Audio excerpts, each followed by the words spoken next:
कांग्रेस कार्य समिति की बैठक का इंतजार करिए। बाकायदा वहां प्रस्ताव आते हैं, चर्चा होती है, सुझाव आते हैं। उन सारे सुझावों के आधार पर उसके बाद ही तो कांग्रेस कार्य समिति निर्णय लेती है। मैं या शिव कुमार जी निर्णय नहीं ले सकते। कांग्रेस कार्य समिति चर्चा करेगी और उसके बाद उस पर राष्ट्रहित में और कर्नाटक हित में चर्चा होगी और उसके बाद उस पर निर्णय। चारों पैसा लग रहे राहुल गांधी के क्रेडिट है सर। ಬೆಳಗಾವಿಯಲ್ಲಿ ಮತ್ತೊಮ್ಮೆ ಏನಂತಾರೆ, ಬೆಳಗಾವಿ ನಗರ ಹೇಗೆ ಕಾಣ್ತಾ ಇದ್ದಾರೆ, ಒಂಥರ ದೀಪಾವಳಿ ತರ ಕಾಣ್ತಾ ಇದೆ ಸರ್. ಅಷ್ಟೊಂದು ಇದಾಗಿದೆ. ಯಾವ ತರ ಇದೆ ಇದು ನಾವು ವಿಶೇಷವಾಗಿ ಇದು ದೇಶದ ಒಂದು ಇತಿಹಾಸ. ಕಾಂಗ್ರೆಸ್ ಇತಿಹಾಸ ಈ ದೇಶದ ಇತಿಹಾಸ. ಕಾಂಗ್ರೆಸ್ ಶಕ್ತಿ ಈ ದೇಶಕ್ಕೊಂದು ಶಕ್ತಿ. ಈ ಇತಿಹಾಸ ನಮ್ಮ ಬೆಳಗಾವಿಯಲ್ಲಿ ಅವತ್ತು ಜವಾಹರ್ಲಾಲ್ ನೆಹರು ಮತ್ತು ಗಂಗಾಧರ್ ದೇಶಪಾಂಡೆ ಇಬ್ರು ಜನರಲ್ ಸೆಕ್ರೆಟರಿ, ಇಬ್ರು ಗಾಂಧೀಜಿಯವ್ರನ್ನ ಕರ್ಕೊಂಡು ಬಂದು ಇಲ್ಲಿ ಅವ್ರನ್ನ ಅಧ್ಯಕ್ಷರಾಗಿ ಇಲ್ಲಿ ಈ ಭೂಮಿಲಿ ಅಧ್ಯಕ್ಷರಾದ್ರು. ಇಲ್ಲಿಂದ ಸ್ವಾತಂತ್ರ್ಯ ಚಳವಳಿ ನಡೀತು. ಅದೇ ರೀತಿ ನಾವು ಇವರು ನಮ್ಮ ಸುರ್ಜಿವಾಲಾ, ಸಿದ್ದರಾಮಯ್ಯ ನಾವೆಲ್ಲ ಸೇರಿ ಇಲ್ಲಿಂದನೇ ನಾವು ಪ್ರಜಾಧ್ವನಿ ಆ ನೀರನ್ನ, ಗಾಂಧಿ ಬಾವಿ ನೀರನ್ನ ತೆಗೆದು ಚೆಲ್ಲಿ ಕಸ ಗುಡಿಸಿ ಈ ರಾಜ್ಯದಲ್ಲಿ 136 ಸೀಟು ಬಂದಿದೆ. ಮತ್ತೆ ಇದನ್ನ ಇಲ್ಲಿಂದನೇ ಈ ದೇಶಕ್ಕೆ, ಈ ರಾಜ್ಯಕ್ಕೆ ಮುಂದೆ ಯಾವ ದಿಕ್ಕಿನಲ್ಲಿ ಈ ಜನತೆಗೆ ತೆಗೆದುಕೊಂಡು ಹೋಗ್ಬೇಕು ಅನ್ನೋದನ್ನ ತೀರ್ಮಾನ ಮಾಡಲಿಕ್ಕೆ ಈ ಒಂದು ಸಮಾವೇಶ ಇಲ್ಲಿ ನಡೀತದೆ, ಮೀಟಿಂಗ್ ನಡೀತದೆ.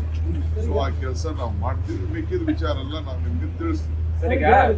ಜೈಲು ವ್ಯವಸ್ಥೆಗಳು, ರಾಜ್ಯದ ಜೈಲು ವ್ಯವಸ್ಥೆಗಳು ದುಡ್ಡು ಕೊಟ್ಟರೆ ಏನೆಲ್ಲ ಸಿಗುತ್ತೆ ಅನ್ನೋದು ಮತ್ತೊಂದು ಸಾಬೀತಾಗಿದೆ. ಬೆಳಗಾವಿ ಜೈಲಲ್ಲಿ ಐ ಡೋಂಟ್ ವಾಂಟ್ ಟು ಅದೆಲ್ಲ ನನಗೆ ಅದೆಲ್ಲ ಡಿಸ್ಕಸ್ ಮಾಡ್ತಾರೆ.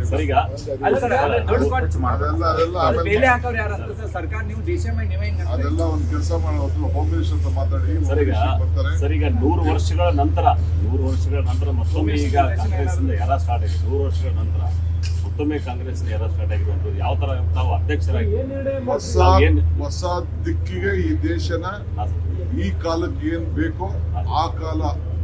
ಅಂದು ಗಾಂಧಿ, ಇಂದು ಖರ್ಗೆ ಸರ್ ಆ ಜಾಗದಲ್ಲಿ ಇದಾದ ಮೇಲೆ ಹೊಸ ಯುಗದಲ್ಲಿ ಏನು ತೆಗೆದುಕೊಂಡು ಹೋಗ್ಲಿಕ್ಕೆ ಸಾಧ್ಯ.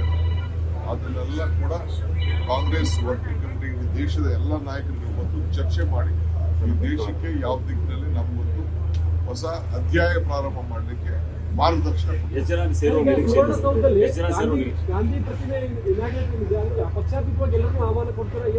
All party opposition leader, parliament member Jagadish Shettar, Priyanka Jarkiholi, speaker, council chairman, ಎಲ್ಲರಿಗೂ ನಾರಾಯಣ ಸ್ವಾಮಿ, ಎಲ್ಲ MLAಗಳು, all party MLAs, all party MLCs, all party MP, everyone will be invited. That is purely a government program. Public will not be invited. ಕೆಲವು ಗಾಂಧಿ ಸ್ವಾತಂತ್ರ್ಯ ಹೋರಾಟಗಾರರನ್ನ, ಬೆಳಗಾವಿಯಲ್ಲಿರುವಂಥ ಸ್ವಾತಂತ್ರ್ಯ ಹೋರಾಟಗಾರರು ಅವ್ರನ್ನ invite ಮಾಡ್ತಾ ಇದ್ದೀವಿ. ಈ ನಮ್ಮ ದೇಶಪಾಂಡೆ, ಗಂಗಾಧರ್ ದೇಶಪಾಂಡೆ ಫ್ಯಾಮಿಲಿಯವ್ರು ಇನ್ವೈಟ್ ಮಾಡ್ತೀವಿ. ಕೆಲವು ಎಮಿನೆಂಟ್ ಯಾರು ನಮ್ಮ ಸ್ವಾತಂತ್ರ್ಯಕ್ಕೆ ಸಂಬಂಧಪಟ್ಟಿರ್ತಾರೆ ಅವ್ರನ್ನ ಜಿಲ್ಲಾಧಿಕಾರಿಗಳಿಗೆ ಜವಾಬ್ದಾರಿ ವಹಿಸ್ಬಿಟ್ಟು ಅವ್ರ ಮುಖಾಂತರ ನಾವು ಇನ್ವೈಟ್ ಮಾಡ್ತೀವಿ. ಸರ್ ದೇಶದ ಮೂಲೆಮೂಲೆಗಳಿಂದ ಎಲ್ಲ ನಾಯಕರು ಬರ್ತಾ ಇದ್ದಾರೆ. ಎಷ್ಟು ಜನ ಬರ್ತಾರೆ ಮತ್ತು ಎಷ್ಟು ತಾವು ಎಕ್ಸ್ಪೆಕ್ಟ್ ಮಾಡ್ತಾ ಇದ್ದೀರಿ ಸರ್?